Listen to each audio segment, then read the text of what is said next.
Oh, hi. This is an emergency transmission. If you're seeing this, the TARDIS must have detected an upsurge in psychological signals from somewhere in space and time. Basically, I think somebody somewhere might be a little bit worried. I'm actually just self-isolating, or as I like to call it, hiding from an army of Sontarans. But keep that to yourself. Now, here's what I do in any worrying situation. 1, remember, you will get through this, and things will be all right, even if they look uncertain. Even if you're worried, darkness never prevails. 2, tell jokes, even bad ones, especially bad ones. I'm brilliant at bad ones. 3, be kind, even kinder than you were yesterday. And I know you were super kind yesterday. Look out for each other. You won't be the only one worried. Talking will help, sharing will help. Look out for your friends, your neighbours, people you hardly know, and family. Because in the end, we're all family. 4, listen to science and listen to doctors, right? They've got your back.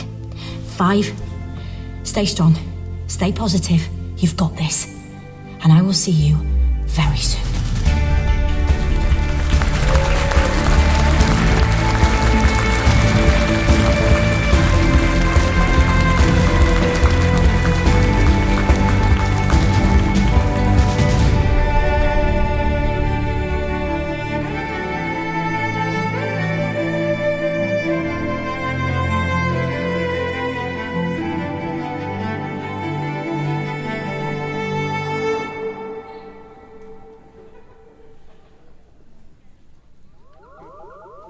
Free Skaro!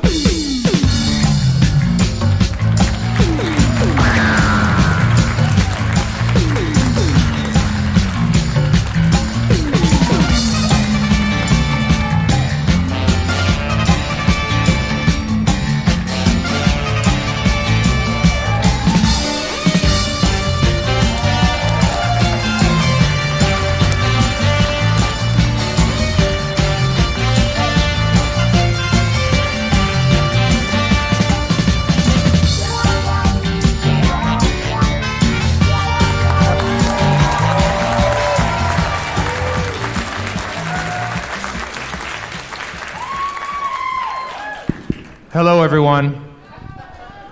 I'm Stephen from Radio Free Skaro. And I'm Chip from Radio Free Sudderth. Welcome to Gallifrey One.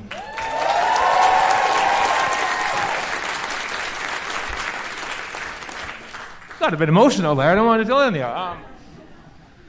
It feels good to be back, doesn't it? My God, did we need this? Some thank yous. Thank you, Sean Lyon. My God. Putting this on, not doing it over Zoom, thank God. If I ever have to do another Zoom call in my life, I will drink coffee through a face mask in an in-person meeting before I do a Zoom call again. Thank you. If there's anyone in here who's actually in these professions, that's fantastic. Thank you, healthcare workers.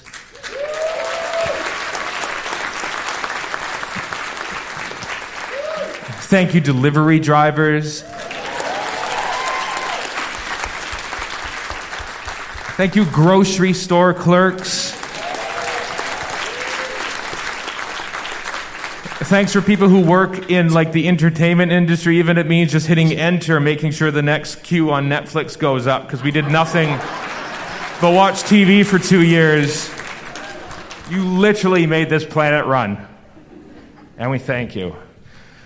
Golly. And thanks to you, obviously. Sean came on and said thanks to you. And like the amount of love that's going on here, the amount of adaptation that we have in our lives, I thought, how are we going to party? While we're wearing face masks and stuff. And we've all just found ingenious ways to sort of like sneak drinks under our face masks. Some people are lift off, do the whole thing. Some are like lower it down. I'm the under. I go right there.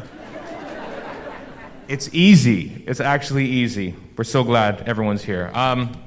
As you see, I'm alone. I'm alone this year. Warren and Chris could not make it. I know a lot of people who are our friends couldn't make it. It is up to us to party on in their absence. And It is, great conventions are forged in fires, the privilege of all of us to light the flame.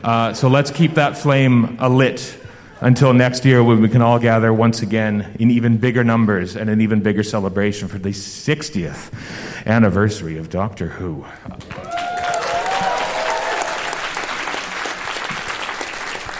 I said I'm alone, but I've got, every year that we do this, the videos that get played on there and everything are done by my good friend Chip Sudderth of 2 Minute Time Lord. Say hello, Chip. Hello, everybody. Stephen, it is my pleasure to be your robot sidekick today. Jeff Peterson, everybody. Say hi. How you doing, Chip? Roundels. How you feeling? How you feeling at the start of this weekend? I am feeling great. I am surrounded by people with masks. That makes me feel good. I am surrounded by people who like Doctor Who. That makes me feel great. I'm surrounded by people who are here to see Sacha Dhawan and Joe Martin, and this is going to be a freaking great weekend. Sure is. Well, let's get it started. Our first guest played the 7th Doctor from 1987 to 89, of course appearing in the 1996 TV movie. His first season came out on Blu-ray not too long ago. I willingly watched all 25 hours of raw studio and location footage. It is so great. Will you please welcome back to Gallifrey One, Sylvester McCoy.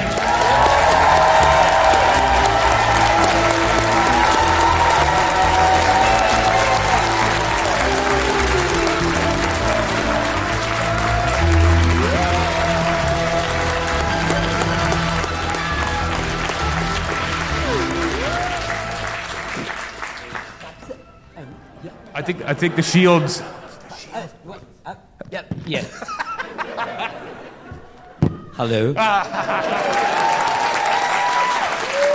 it's lovely to see you all. Actually, I'm lying. I can't see a thing. These lights are so bright. I can't see any of you. Is there anyone out there? No, just us. Is there anyone out there? That's a good answer. So, hello. I'm a bit rusty, really. It's been a couple of years since I've seen so many people in one place. How you been keeping then? How you been keeping while we've all been? Fine. Yeah. Yes. Hang on a minute. Yeah. I'm just taking my temperature. No, my pulse. I'm still alive. Oh, thank God for that. Thank you. I'm so pleased. Just one person went yay. How have you been keeping busy in all this? Well, I've been doing bits and pieces, really. Not very as much as normal, but what was fascinating when it first started was I always enjoy the company of people. I like being around people, and I kept thinking that's because I don't like being around me. But I discovered in the first year that, in fact, I quite liked me, which was a big surprise, really. Because I was locked up. I was in France at the time, and I was about to come back to England, and the president of France put me under house arrest. Well, he put the whole country under house arrest, but I mean, I was put under 100. So I was there for months and months. In France? In France, and it was they were very strict. You were only allowed to leave the house for an hour. You had to have a piece of paper that you filled in box while you were going out. You could only go for 7 kilometre, I think, in distance from the front door, and very, very strict. But I actually started to think that I quite liked me. I've got 2 names. One's a stage name, and the other is my real name. My stage name is, well, you know that, Sylvester McCoy. Well, some of you do anyway. But my real name is Percy James Patrick Kent Smith. So there was 2 of us in this house.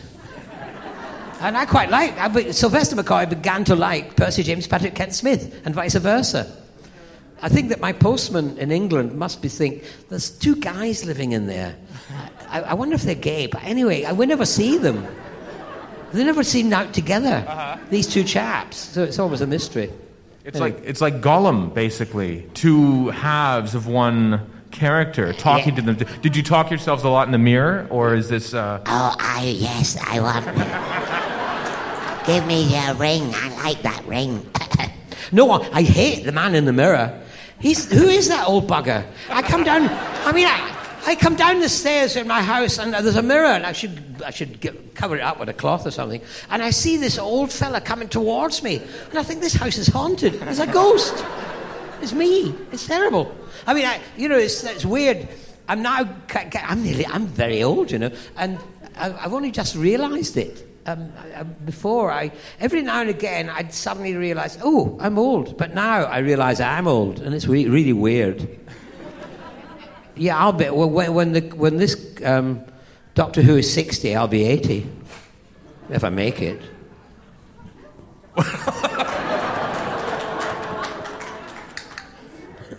Where's that person who said "yay" before?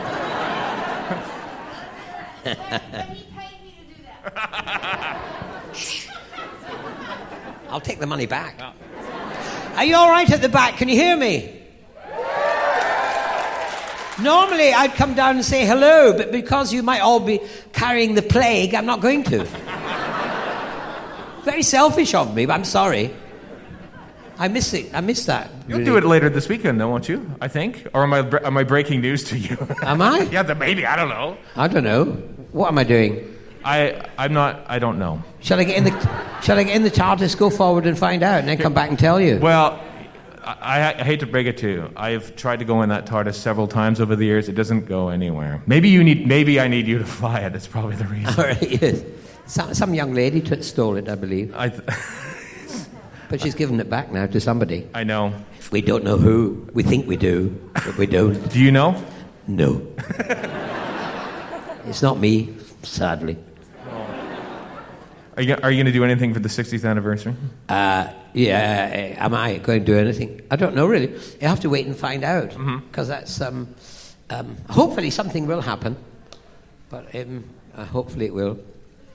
Who knows? I mean, nothing to do with the BBC. This is to do with the Five-ish Doctors reboot. Might be.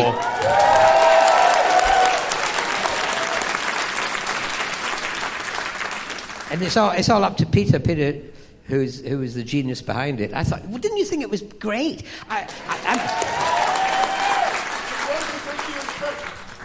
beg your pudding? It was the 50th special for most of us. Oh, really? Yeah. Wow. It was all to do with Peter and Georgia, his daughter. They put that together, really. We were just humble, volunteers in it, really. And we British tend not to praise ourselves, which is completely stupid. I mean, you Americans have got it right. You keep telling us how great you are. And we're so stupid we believe you. But I mean, so, I mean, I always find it difficult praising something, but I do praise that. And Colin as well, if Colin was here, he thought it was the best thing he'd ever been in. And he really enjoyed it. He loved doing it. Except when I said, I'm in The Hobbit, you know. He didn't like that bit. No, he was very upset about that bit. I watched your Blu-ray, the season 24 Blu-ray that came out, and you filmed a special scene to launch that with Bonnie Langford, who, do you remember that? The launch... I remember Bonnie Langford, yes, I did. She is unforgettable.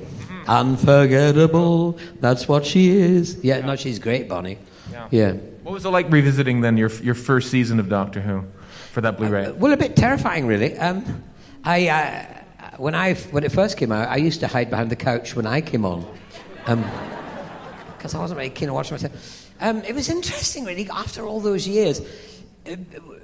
It's that kind of thing that sometimes happens to a new doctor. You get very negative responses from very small vocal fans, and they make more noise than the ones that enjoy it, if you know what I mean. And so I had a kind of... Because it was... it had been written for Colin and not for me, it was wearing the kind of... It was like wearing Colin's costume, which I did. And, of course, when they put me in the costume, they lost me for 3 days because he's a big... And so it felt a bit, it didn't quite fit while I was doing it. But when I watched it back, I actually enjoyed it. Isn't that terrible? A Brit saying he enjoyed himself on television. I'll have to stay in America where because that's the only way. So I was surprised, really. I really quite enjoyed it because I heard all the negative things about it. And I'm sure there are negative things about it because, as I say, it wasn't written for me. It was a coat that didn't quite fit. But I had fun. And Kate O'Mara was absolutely wonderful in it. Mm-hmm. And it was great when she did Bonnie. Because when she did Bonnie, when Bonnie wasn't in the scene, she did it rather exaggeratedly. But when Bonnie came in, she kind of toned it down a bit. So it was fun to watch that, really. And we became great friends. Yes. And that was a great thing about doing Doctor Who. A lot of the actors I worked with, who I'd never worked with before, we became great friends. And we still see each other. And thanks to the fans who come to these conventions, we bump into each other, over the years. So it's a joy, really. Thank you. Thank you for doing that.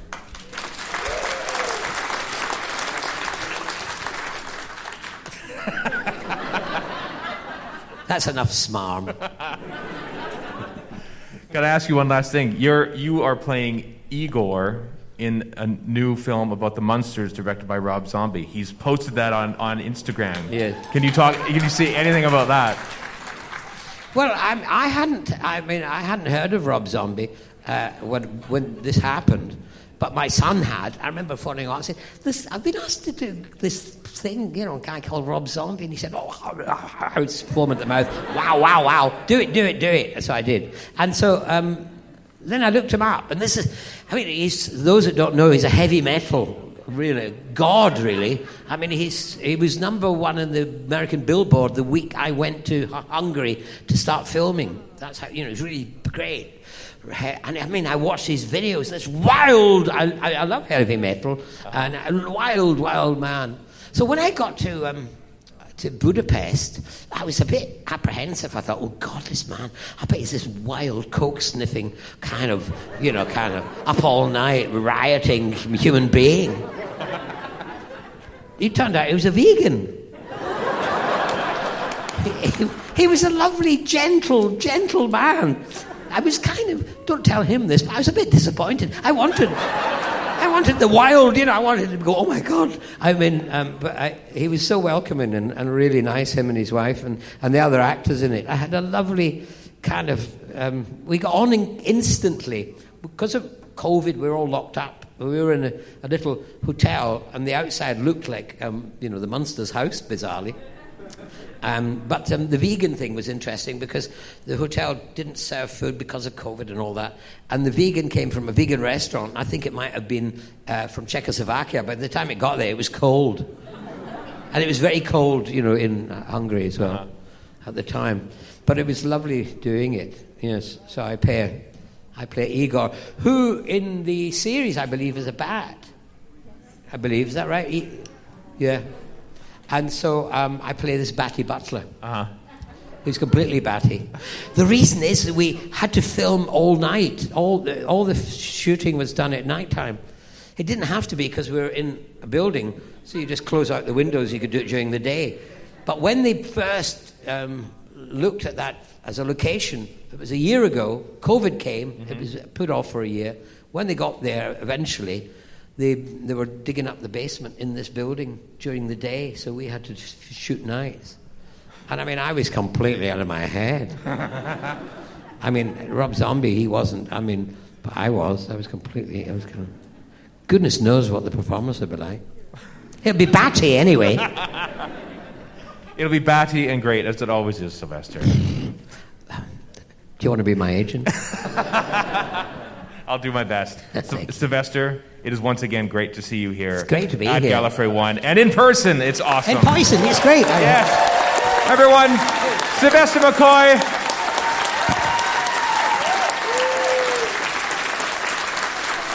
Number 3.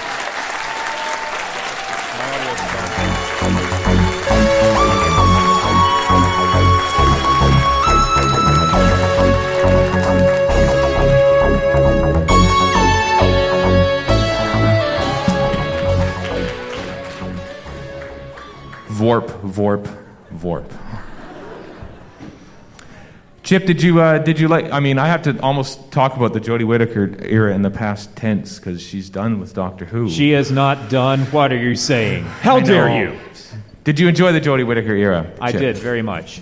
Jodie Whittaker is my doctor.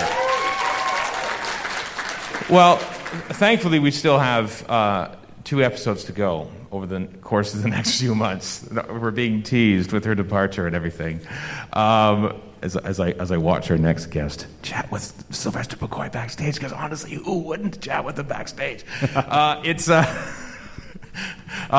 Anyway, the executive producer of the entirety of Jodie Whittaker's era of Doctor Who has now left his role as the executive producer of Jodie Whittaker's era on Doctor Who.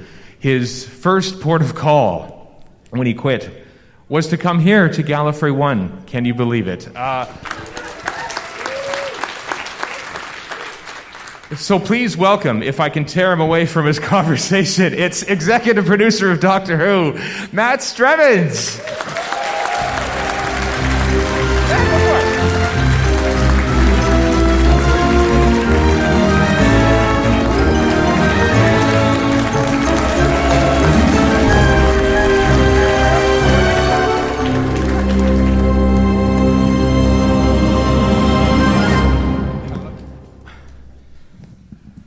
Okay. Oh yeah, there it is. Oh, fantastic. How you doing?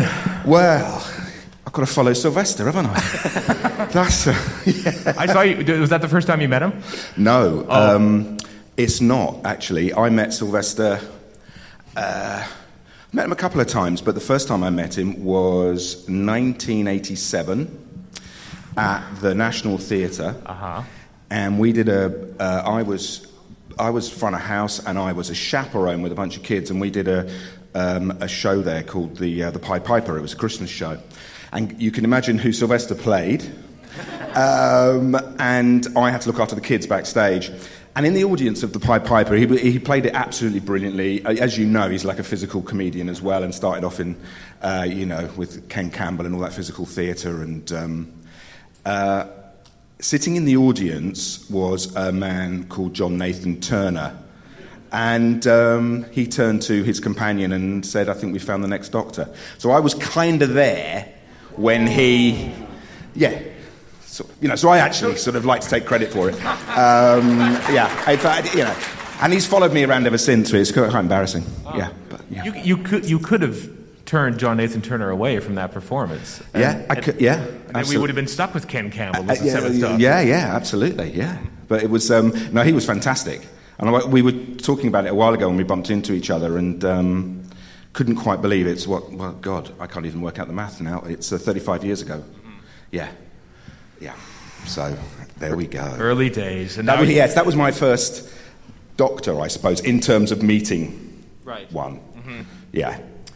Can I out you on this? I heard tell that you actually emailed Sean at the convention to come here. Yeah, because we'd spoken, or I'd spoken to a few of my colleagues on our era of the show, and they talked about how much fun they'd had.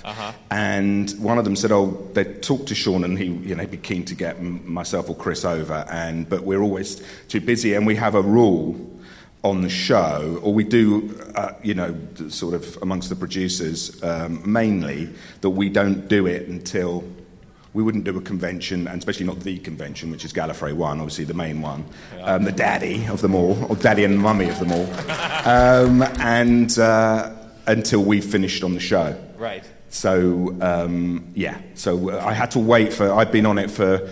We started prepping Jodie's era back in 2016. So what is that? That's nearly I did it for nearly 6 years. So yeah. And like the second you were done at the BBC, I pressed the button. I got right in touch with Sean. I said, "Get me over there now." So when you joined, when did you join? You said you joined in 2016, but like did Chris ask you personally? Did you like lobby for the job? I mean, how did that come about? He did ask me personally. I had just finished on another job, and we knew each other. We'd never worked together, but we knew each other way back for many, many years, and we'd always said we would like to work together. And then he invited me to dinner, and we were chatting about stuff, and he was asking what I was doing, and I was saying, that I was taking a little bit of a break. I just finished a gig, and he wanted, and I just said, how's it going with Doctor Who? Because he, as often is the way with Doctor Who, he had to be announced earlier than he wanted to be announced. They had to tie it into, in those days, when the showrunner said they were leaving, they wanted the next showrunner to be announced. So Stephen had announced he was off quite a while before he filmed his final scenes with Peter.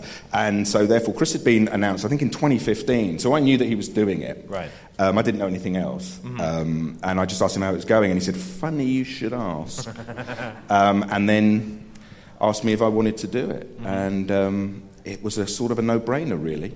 And then we had to get the BBC to agree. So there was all sorts of blackmail and all kinds of things. Yeah. Was it always a woman doctor, or was it always Jodie from the get-go? It was always a woman doctor from the get-go. I didn't know, and Chris told me. One of Chris's big conditions of taking on the show, and it's always a big thing to take on. It's a massive thing, because you're not only writing a show and becoming a showrunner of you've got that whole mantle of expectation, and it takes over your life. It's very difficult as the showrunner to do much else. I mean, Stephen's a genius and managed to fit in Sherlock. But even then, they had to reduce the seasons of Doctor Who to fit in Sherlock. It's a real killer.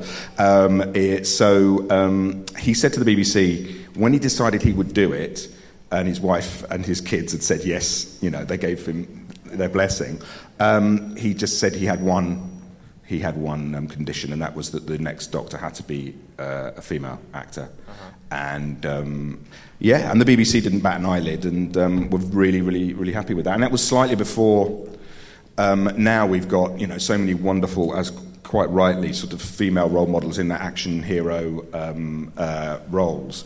But this was before Brie Larson, and this was before a lot of that had started to happen. I mean, obviously you had your iconic female superhero characters, but in terms of taking roles that had previously been associated with male actors and flipping them, it was out there really for that, and I think especially for Doctor Who as well. Even though it had been talked about, and obviously Stephen had done Missy, and there'd been other female Time Lords and everything else. I think it was still considered quite a gamble, I suppose, or we knew it would attract headlines, both positive and negative, but it was great in the end of the day. We have all these kind of number crunchers at the BBC and research people, focus groups, and 80% when the news was announced, when we did the hood coming down after, I think it was Federer just won Wimbledon. It was Wimbledon, it was 80% on Twitter and Instagram were positive about it. So all the kind of talk in the press, especially the British tabloid press, about it's really controversial, fans are up in arms, was kind of rubbish, really. I mean, they took about 3 Twitter quotes and put those everywhere, But it's really great. It was the response was fantastic. I loved seeing the reaction videos of little girls and adult women just basically crying because suddenly the Doctor looks like them now. It was amazing, and we did a thing. They do a sort of a kind of fair to sell the shows in Liverpool, an expo kind of thing, and they put together a video of all these reactions, and it was the first time Jodie had seen it, and I was with her, and she was moved to tears. I mean, it was incredible, the reaction. The first time we were ever with Jodie, which was in Sheffield on location, she got mobbed by mums and dads bringing their daughters to meet her. So it was great. It was lovely. It was really great. I think one of my favorite moments in her whole time of all of Doctor Who was when he went to Comic-Con and there was the fashion show. Oh, yeah. Where they were showing off things, and then they're showing off the 13th Doctor's coat for anyone who hasn't seen it. Yeah. And there's someone walking down the gangway with the hood on, and everyone's sort of the anticipation builds. It's half people, I think it might be her, and this is, it can only be her, and then she throws the hood back. Yeah. You remember that moment? It was fun. That was brilliant. That Comic-Con was the first time that all of us on this era of the show got to experience that kind of...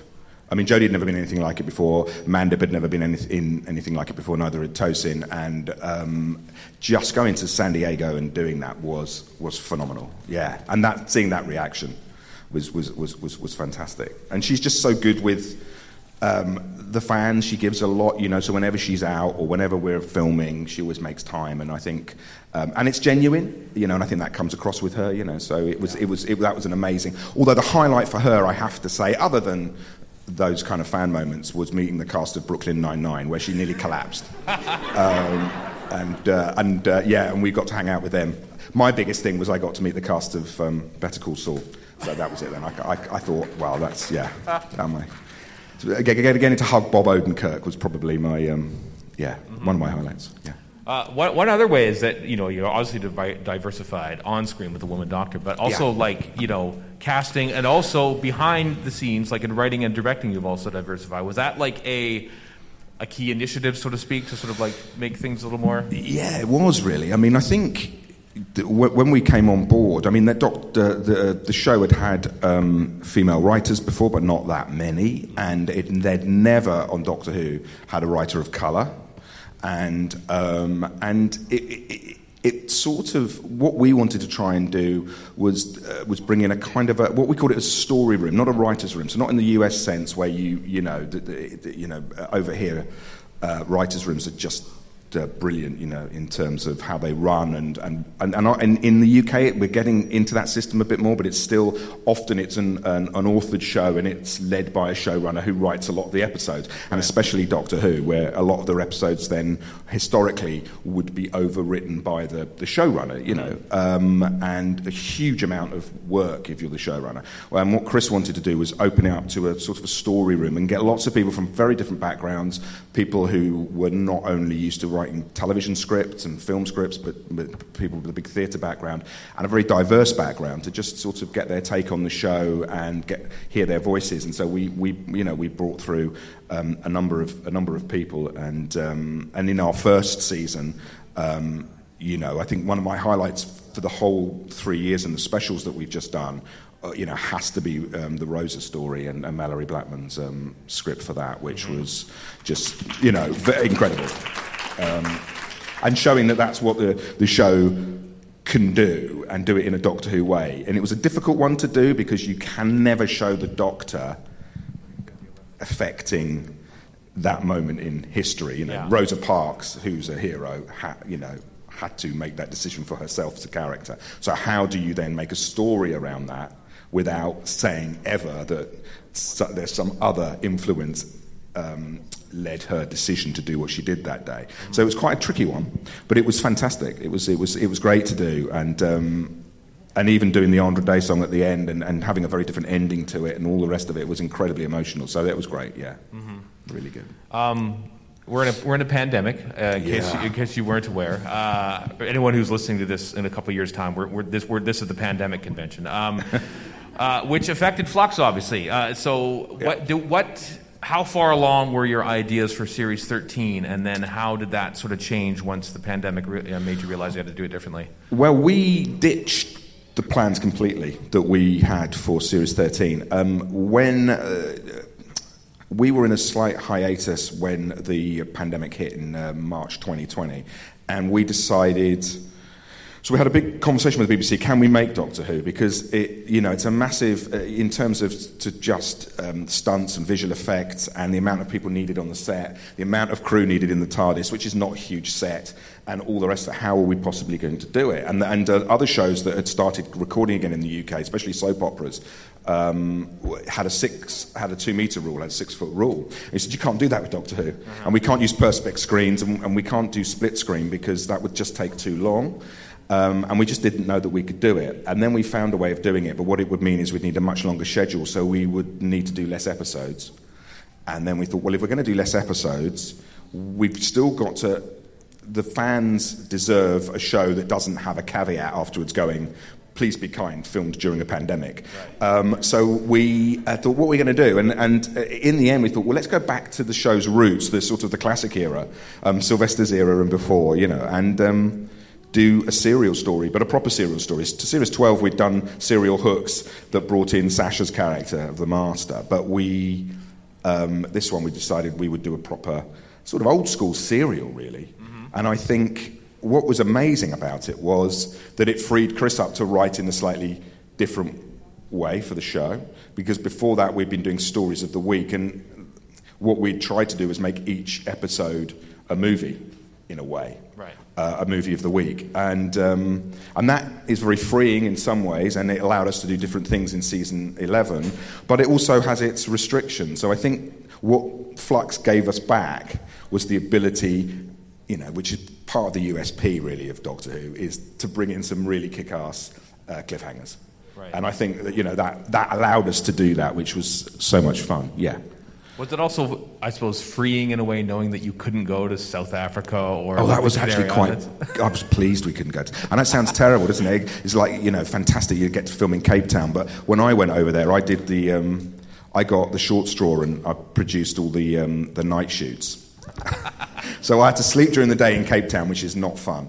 And boiling hot, and then in the night we got to drive to the middle of nowhere to do all those outback scenes with Sasha as O, and it's actually very stressful filming abroad in that sense, and so we kept it all to the UK, and a lot of it to Cardiff. I mean, we went to Liverpool a couple of times, only once. And a couple of little trips out, but a lot of it, we use CG more than we've ever used it before. Mm-hmm. So there's a lot of world creation, and that will continue into the specials. There's massive amounts of... It's the most CG version of Doctor Who that's ever been done. And we had standing sets, and that was quite good as well. Right. So it also meant you could react quite late to things, and Chris could write extra scenes, whereas normally, Doctor Who... you film in these massive sets, you build these huge things, and then you strike them.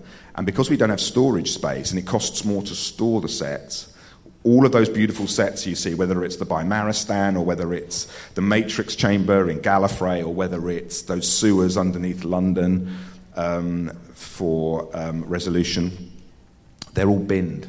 They're all scrapped and put into skips at the end of filming. And we turn over sets very, very quickly. So actually to have some standing sets was really...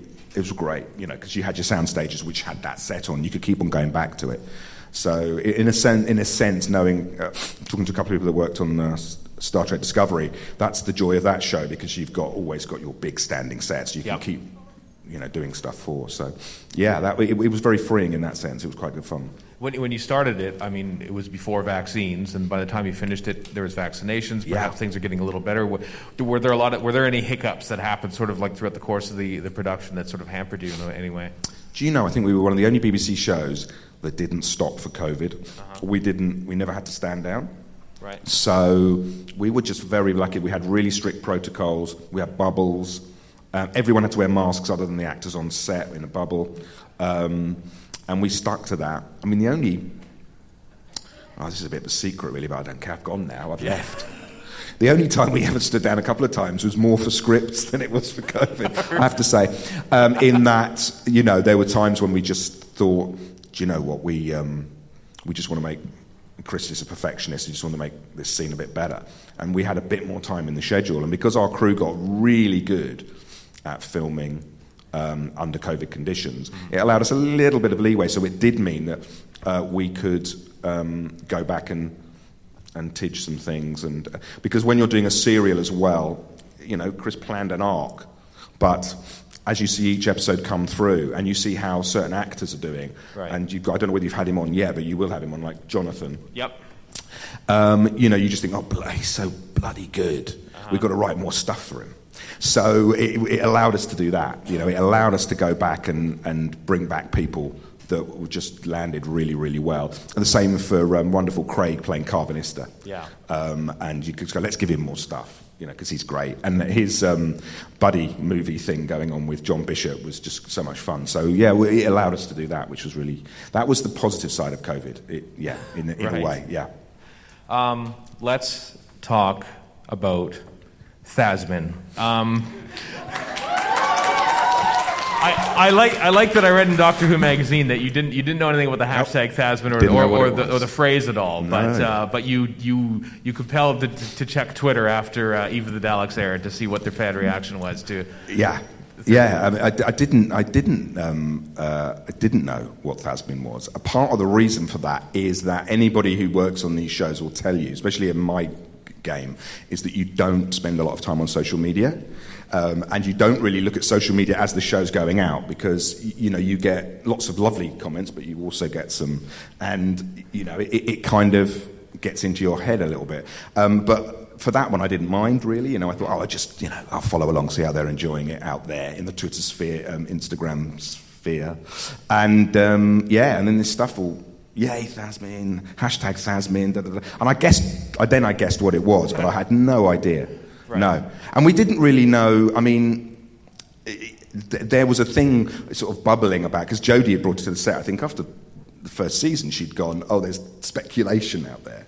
But we hadn't really thought about it. And I think at the end of the day as well, I think I said in an interview recently that people sort of made it became quite a big thing. But if you think about the history of Doctor Who, especially since Russell brought it back, every companion story with the Doctor is a love story. Mm-hmm. It's just different kinds of love. There has been romantic love, there has been platonic love, there's been kind of gay best friend kind of love, there's been unrequited love, if you think of Martha and the Doctor, and so I think it is always a love story. And that's what Russell brought to the show. I think if people say, well, other than bringing it back, and a lot of us wouldn't be here today if it wasn't for him having sort of convinced the BBC that it needed to come back. What he did was he created that emotional centre to the show, and he also did the thing that the original creators of Doctor Who did, which was reroute it back through the eyes of the companions. And so, because that's what the show is, if you go right back, to the very first episode, it's kind of through the eyes of Susan. It's, the Doctor is this kind of weird fringe kind of figure. Yeah. And I think back with Rose, when it came back, doing that allowed for an emotional core to the show, which hadn't been there in the same way previously, I don't think, although we'd all, got emotionally attached to our Doctors, and there were great companion relationships, and obviously, Elizabeth Sladen and all those wonderful companions that came in the classic era. I think that actual kind of emotional thing, Russell really shored it up. So we just kept running with that, really. Mm-hmm. Yeah. Did Jodie sort of mentioning it after the first season sort of think, did that sort of like spark what, like, maybe we should create a relationship? I think she thought it was quite, it's sort of funny that people had read that into it, because there was a couple of just sort of screen grabs that had gone around that, could be misinterpreted, and that was all that stuff that's, starts something. And I think she thought it was fun. And then we kind of forgot about it. And Chris doesn't follow social media because, again, for obvious reasons. Yeah.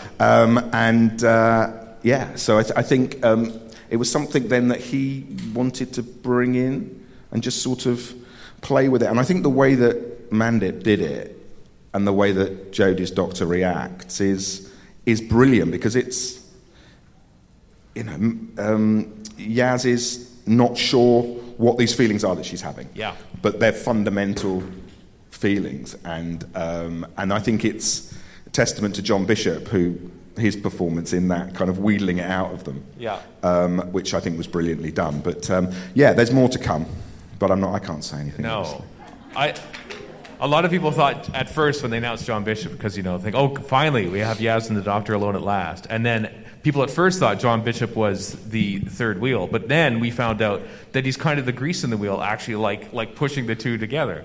Yeah, I think it was great. I mean, John is a huge star in the UK, comedy star, a stand-up comedian, and he's an actor as well. But he started as a stand-up, quite late in his life he started as a stand-up.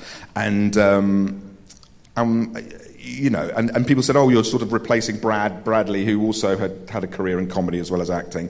But it wasn't it wasn't cynical in that way. We just thought he could bring something unique to it. And he did. And I think what was great about Flux was, and having less people on the TARDIS, is that it allowed John to have a bit more to do. And then we formed an informal kind of group with him and, with Dan and Yaz and then Jericho, and that kind of little gang sort of had their adventures. And I think that we didn't really plan for that. That was, again, Kevin McNally, who is a god, in that terms of actors. I mean, he's just such a wonderful actor, and he's been in everything. And he's just a tiny bit older than me. So, but I've, my career has, he's always been around doing stuff, and obviously Pirates of the Caribbean, he's well known for, and everything else. And he was just so amazing in the Angels episode that we had to bring him back as well. Right. And, so that allowed that to happen, and John and him got on very, very well. So there was a great chemistry there. Was it as fluid as that then? Like, when you're making a 6-part story, but Yeah. you're still thinking, we need to get more scenes of him. Yep. Like, it was even like... Which is where it probably differs slightly, even though I think over here, it's similar, but I think some writers' rooms are quite rigid and you know where you're going and it's gridded out on whiteboards.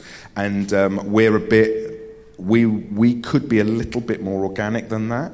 And yes, it was exactly that certain things you just go, we just want to see more of them. And he was so great in that Angels episode as Jericho. You just thought, and he felt very classic. He felt like, this is a character that belongs in Doctor Who's world. Yeah. And it's lovely, slightly eccentric character performance, lots of heart, lots of emotion, father figure, and it was a nice foil because obviously Jodie's Doctor was off at that point in the series, locked away, doing her own thing. So it was great to be able to have almost 2 groups playing at the same time. So you're done. You're done with Doctor Who after 6 years. How does it feel knowing that there's still 2 episodes to come and like several months until we get the last one, but you're done? Yeah, it's weird really because we've got 2 more specials going out. The BBC haven't confirmed when they're going out, although the final special, the Regeneration, they asked us to do that late in the day. That wasn't part of the original shooting schedule, and that was to be part of the BBC's centenary celebrations. They wanted Doctor Who to have a big part in that. So that will go out in the centenary, really, which is I think it's October. Yeah, I have to, because obviously our birthday is always November, and that's the 60th next year, which is over to Russell, because I was involved in the 50th celebrations, and so I've got nothing to do with that. And what's really great is, and people don't believe me when I say it, or any of us that work on the show, but I promise absolutely that we have absolutely, Chris included, no idea who the next Doctor is. So we will find out when it drops. Either on the news or if they do a stunt like we did a stunt, So we have no idea. So for me, I've got all my ideas about what's going to happen. I know what I'd do. Right. But, and I can tell anyone at the bar after a few drinks what I'd do. I'm a cheap date, honestly.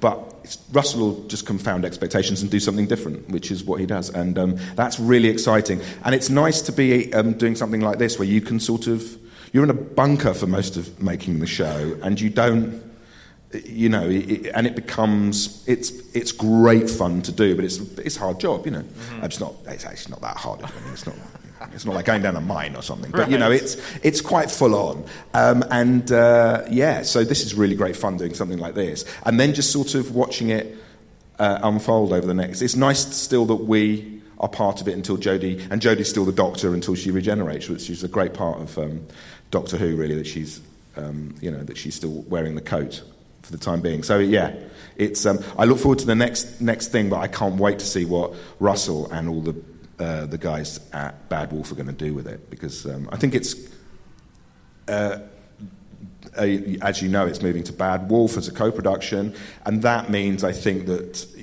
they'll be able to get even more investment, and it's in the current, because Doctor Who has to try and punch its weight amongst a lot of very big shows, and especially with all the money coming in through streamers, which is fantastic. But it means that we were all constantly scrabbling around, and now I think it will get even more investment, and Russell will be able to take it to the next level again, which is what you always want to do. Yep. Every time a showrunner comes on, they want to. You can't sit on your laurels, rest on your laurels, and TV is changing all the time. The sophistication of the audience is getting bigger and better. There's so much competition, both in gaming and on streamers,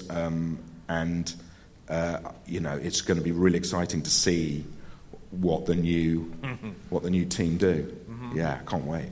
That's exciting. I'm glad you're looking forward to it too. I am very much. I really am looking forward to it. I was so happy and I didn't know Russell was taking over. Again, those things are kept very secret because they don't trust us. All right. And I was blown away because I worked with Russell on a show called Cucumber, so we're old mates. And it was great. I was just so happy that it was going back to him. I thought it was a brilliant idea. Yeah. Well, I mean, thank you for your work on Doctor Who. Thank you for bringing a female doctor to the screen for the first time. especially in times of COVID. It really helps. So it's a real pleasure. Lovely to meet you, and lovely to meet you guys. I'll see you around. Yeah, Cheers. Matt Strevens, everybody.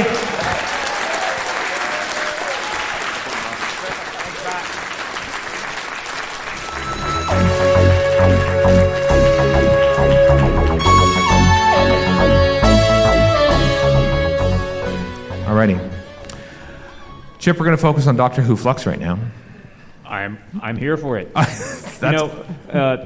I really appreciated what Matt said about not putting up a card, please be kind, it's COVID. But I can't help appreciating how good Flux was, especially considering COVID, BBC budget. They did amazing things in those 6 episodes. They really did. They really did. I will talk to 2 people who were in it. One guest was a Cyberman in that, but he's been everything else. He's been an Ood, he's been a Dalek, he's even been other different Cybermen. And the other guest played several different Sontarans and collecting only 1 paycheck during Doctor Who Flux. Will you please welcome Jon Davey and Jonathan Watson?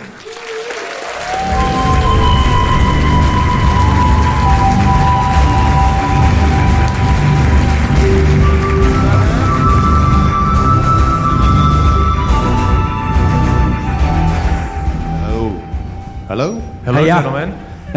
Hello. How you doing? We're good, yeah. Very good, thanks. Yeah, John, you're an old pro at Gallifrey One and conventions, but this is Jonathan's first time. This is welcome Jonathan Watson to Gallifrey One, everyone. Thank you very much. So how are you two doing? All good, yeah. Yeah? Just sort of settling in, and yeah, as you say, it's my first one, so. That's it's right. been very well behaved. Well, it's only Friday. Friday. So, John, I mean, you were only a Cyberman in Doctor Who Flux, is that right? Or what, were you other things that were not credited to your... Do you know things? I looked closely. Why are you in it more than... I looked at it, it says, well, you've been everything else leading up to it. And then it says, Flux, Cyberman. Yeah. Well, on screen, yes. I was a Cyberman. I can't really say too much else. But I was one of the Daleks in Eve of the Daleks as well. That's right. Yeah. With Barnaby and Nick Pegg. And Nick Briggs obviously doing the voice. Mm-hmm. But yeah, technically my job on Eve of the Daleks was Dalek Wrangler.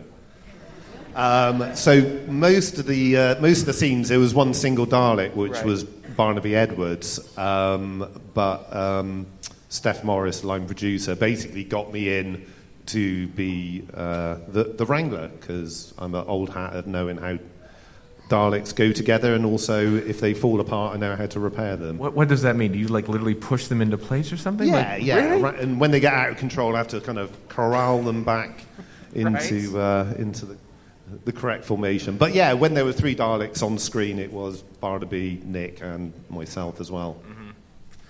Awesome. We'll get to your other roles in the past, though. But I'm going to talk to Jonathan about being basically every single Sontaran in Flux.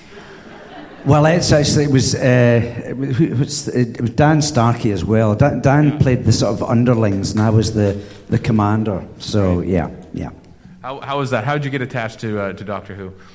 Well, I just my agent got a call because Andy Pryor had been in touch. So I think he'd been quite keen for me to be involved in some way, and he sent over the sides to the episode, taped for it, and then a couple of days later the offer came in, and that was it really. Uh-huh. And no, I absolutely loved it. It was one of the best experiences in all the time I've been doing this. So yeah. Even like describe the makeup process that went into that. That didn't scare you off at all. No. I had done. I had prosthetics before in a sketch series many years before, so I was okay with it because they asked about that. But the procedure for the makeup, if I'd to be on set for 8 a.m, I was getting up about 3:30.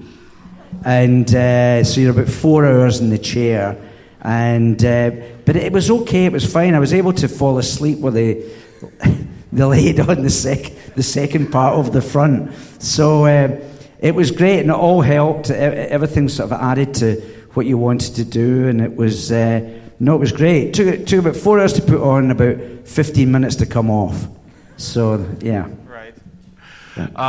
How was it then for both of you, like filming during COVID? I mean, was there differences and like obviously challenges to go along with that for both of you? Well, it was okay. They'd such a good COVID procedure in place in Cardiff where we filmed it, and you got a PCR test about every 2-3 days. And I think it was actually, I think Matt told me this, that for the year-long shoot, they didn't have one case of COVID, so they must have been doing something right. So it was fine. Yeah. John, did you have any like, was it? I mean, you're behind a mask anyway, I suppose. So like, yeah. Albeit, I don't think that it's a health approved version of it. But it kind of was. Yeah, it was a little bit kind of funny on set that we would generally rehearse without a head, and we would wear a medical mask, and then when we had to put the heads on, it was like take that off and put that on and just sweat buckets in there. But no, it was all good. It was quite nice because everything was very spread out. So we actually got to be in a place, not a cramped place, as our holding pen as such. So in some ways that was a little bit of an advantage, really, taken care of very well. You've been through like multiple generations of Cybermen now, like back in the original ones, and then the Moffat ones, and now they have the earmuffs like they did in the 70s and 80s. Does that give you more room in the helmet, or? Yeah. So I was on my phone trying to work out what episode had aired when I was here 2 years ago. So I don't. It was Haunting of Villa Diodati was in this room that we watched 2 years ago. Yeah. So I think it would have been after this. It would have been the Ascension of the Sidemen and Timeless Child. Yeah. So. I can rewind back to that. So yeah, the new designs, which were brilliant, Ray Holman's designs and Rob Alsop manufactured them, were very different to the original Series 2 Cybermen. These were a much lighter weight plastic, whereas those ones were made out of fiberglass and they weighed about 60 pounds. So yeah, so when we put these on, it was like, oh, this is just heaven. It's one of those classic things that you have to do the most difficult thing possible first, right? Then everything after that is easy. Not easy as such, but easier. So those were brilliant, and the heads were much bigger. There was lots of space in the heads, harking back to the classic Cybermen. And then the Cybermasters had the big kind of gold Gallifrey headdress sort of thing. Kind of rough type things. And again, they looked amazing. The only thing you actually had to watch was when you went through a doorway that you didn't catch the head on it. Right. And I think they were made out of laser cut aluminium or steel, and every time you caught it, you heard this kind of dong running through it. And then obviously we had capes, because capes are cool. Yeah. However, in a very hot studio, or in fact some of it was actually filmed in a power station. The capes were kept us nice and warm in the cold Welsh weather. Speaking of keeping warm in the Welsh weather, you outside in your Sontaran costume on a horse. The biggest horse in Wales, I think. Yeah. Well, actually, that block, the War of the Sontarans, was filmed November, December. So it was absolutely freezing, really, really cold. But because of all the armour I had on and all the prosthetics, I didn't feel a thing, so I was absolutely fine. So it was all right, yeah. But, the horse, that was something else. Yeah. Was it tough getting on and off the horse? It was very difficult. They actually had to get hold of an aluminium ladder in the hope that I could climb up and get on this thing, because the armour is so restrictive, and with regards to movement and stuff. So, but it was thankfully it didn't bolt; it stayed put. So it was that was a relief. Yeah. Yeah. I think one of the Sontarans in the 1970s was like a very broad Cockney. but now you've brought a Scots Sontaran now to the canon. Was that a deliberate choice? I think no, he's Scottish for sure. Yeah. I tried to make it sound give it a sort of military twang as well because of their history of being warmongers and everything. But no, they seemed happy with it, and no, that was a deliberate ploy. Yeah, and yes, just somebody who enjoyed war, and because that's what they do. Yeah. So yeah. Absolutely, John. I mean, you've been working on the show since what 2000.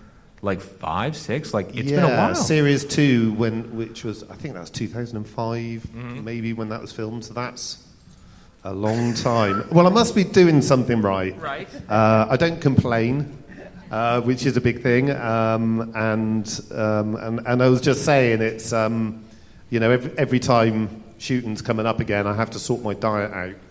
So.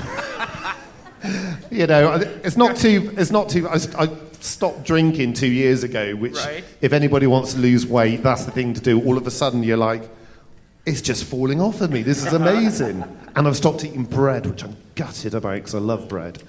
Bread and beer kept us going during the pandemic. You chose the wrong time to quit. I know. I did have like 4 bread rolls last night, waiting for my French onion soup. Right. And I suffered for that this morning. But yeah, no, it's been fantastic, and I think I've been in like 50 episodes now. So that's oh, thank you. Who would have knew? My careers advisor at school basically looked at my grades, which were non-existent, and just said, you're just going to work on a building site, just lumbering stuff around. So it's a good job I didn't take the advice and found a way. Well, I mean, a new era is coming. I don't know if that makes you excited and nervous every time, thinking they're going to find someone else to do the creatures, or they're going to find someone else to do the Sontarans. But what if Russell T Davies comes calling in 2023 or something and needs a Cyberman, a Sontaran? Are you both ready and able to resume duty? Absolutely. Yeah, for sure. Yeah, for sure. I look forward to seeing you throughout the convention this week, and I hope you have a great time, John. Again, I hope you enjoy your first Gallifrey One, Jonathan. Thanks so much. Thanks for having us. Thank Jon you. Davey, Jonathan Watson. Thank you.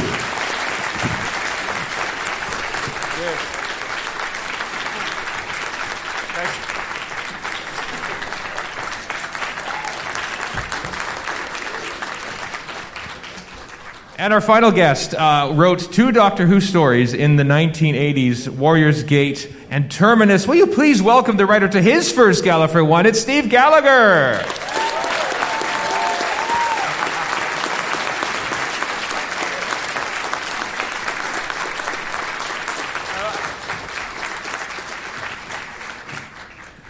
That will do me fine. I'm sounding Scottish now because I talked to Jonathan Watson for 12 minutes. Oh my! How you doing? How are you enjoying this so far? Great. Yeah, we got in yesterday. Well, in fact, we got in the night before yesterday, and I took the Cutaway Comics guys out to Santa Monica. Did you? We kind of walked down the front to Venice Beach, and big thrill for them, and a bit of a sunburn for me. I'd forgotten exactly what the LA sunshine could be like in February. So.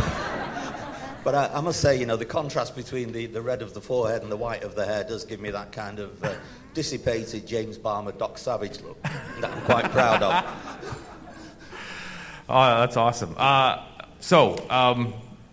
Doctor Who, I mean, it feels kind of an insult that you've become quite a novelist and a TV writer and everything, and yet people like me keep talking to you about things you wrote 40 years ago. Does that bother you? No, I love it. I love the fact that I've lasted this long. I also love the fact that I did manage to have a career after Doctor Who, which I can kind of, feel good about, as well as looking back and thinking, well, this thing I did 40 years ago is the thing I'm probably most known for, to be honest. And I'm quite at ease with that. I know some people aren't. And I think the key to it is, some people it was like the best thing they ever did. But they won't acknowledge it. They won't acknowledge that that this kids' TV show from so many decades ago that was under-resourced, under-budgeted, didn't have enough time to make the stuff. I was kind of appalled at the speed with which the thing had to be forced through the studio. 2 days to shoot 2 hours of very, very complex TV material with a large cast is really, really pushing it. And then you get this fantastic result at the end of it that has this amazing longevity. It captured people's hearts. It really kind of made its mark in the world. I've got to say, Doctor Who is probably the BBC's premier international brand. They wish it wasn't so. They kind of wish it would go away, and that something like, the David Attenborough shows or one of their other prestige productions would be their leading brand. But, sorry guys, Doctor Who is the one.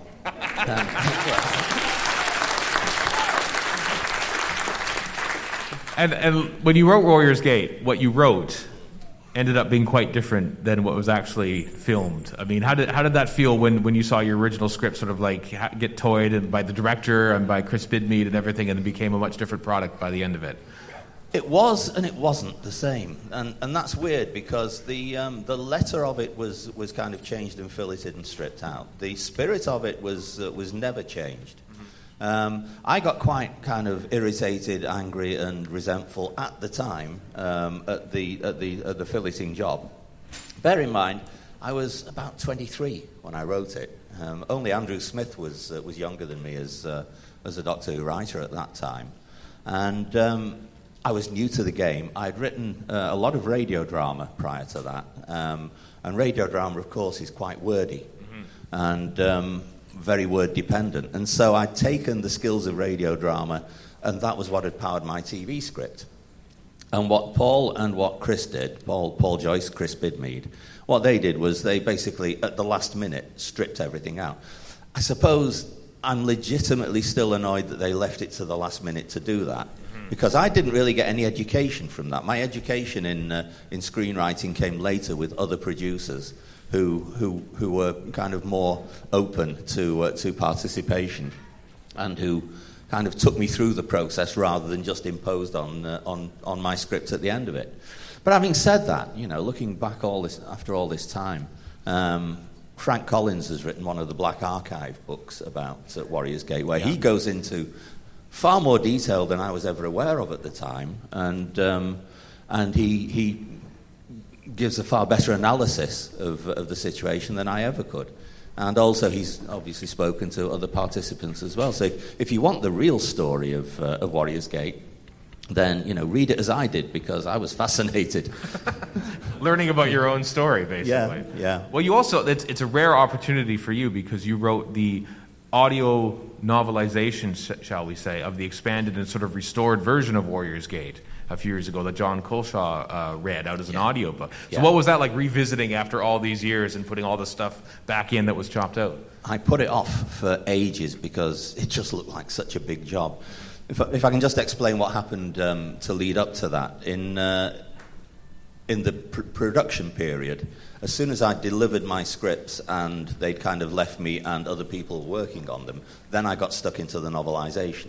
So the novelization that I wrote there and then was a novelization of my first draft. Well, not quite the first drafts, but the multiple drafts with feedback that I'd produced. Those were not the same as the production scripts. The production scripts came later. So when the manuscript of the novelization was sent from W.H. Allen, as it then was before it was Target Books, when that was sent to John Nathan Turner, John looked it through, and being the meticulous, across-everything guy that he was, said, "Oh, no, this is not the same as the show." I actually thought that was a bonus, the fact that you could pick the book up and have a different, differently qualified experience to the show on the screen. But John, in whatever wisdom, reckoned that the novelization needed to be an accurate representation or a mirror of the show that you saw.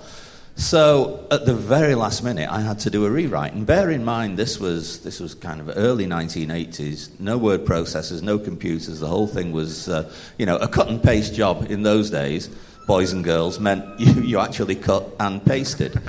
So I effectively destroyed the original Warrior's Gate manuscript in order to produce the new one and get it in time.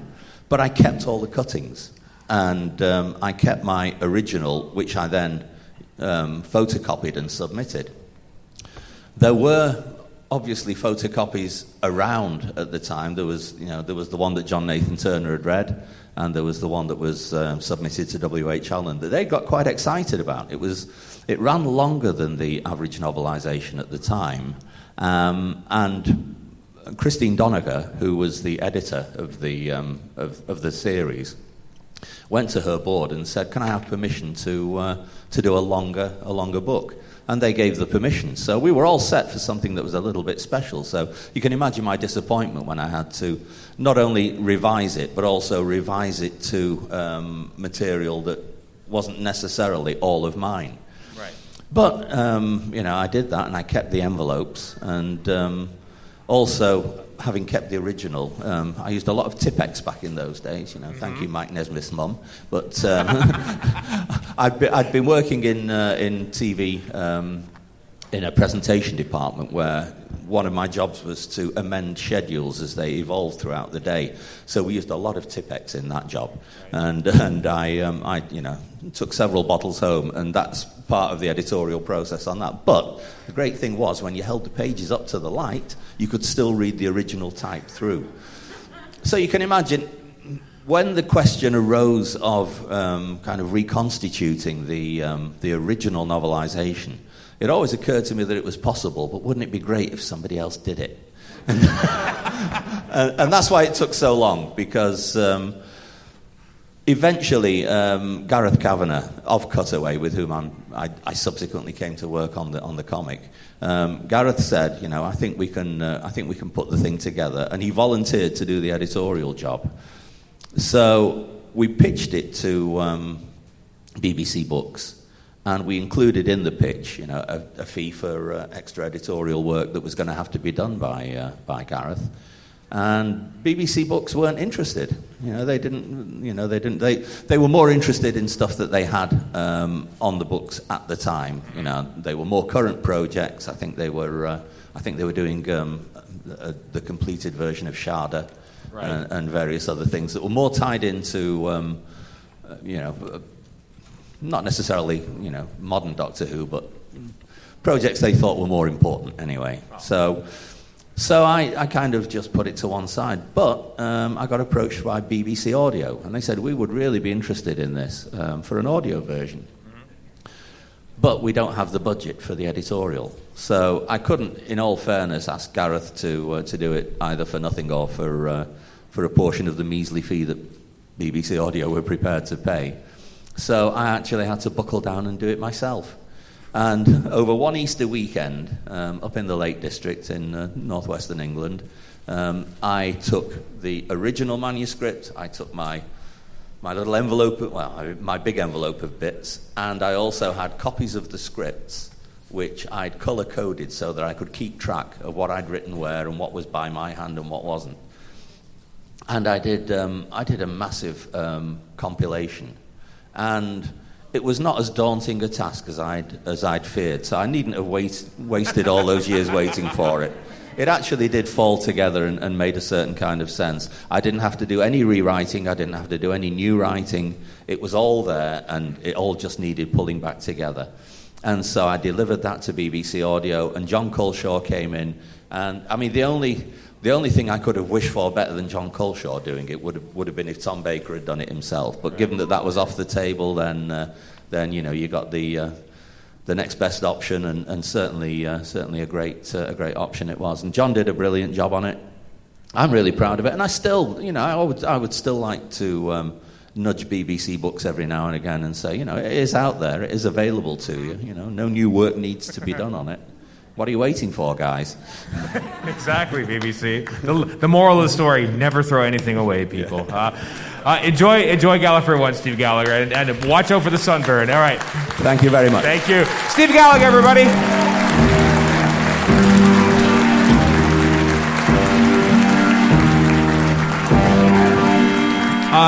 Just time enough to thank all of you. Thank Sean Lyon again. Thank you, Chip, for being my sidekick and my technical producer once again today. Thank all of you. Enjoy the weekend. It's good to be back. Until next time, bye!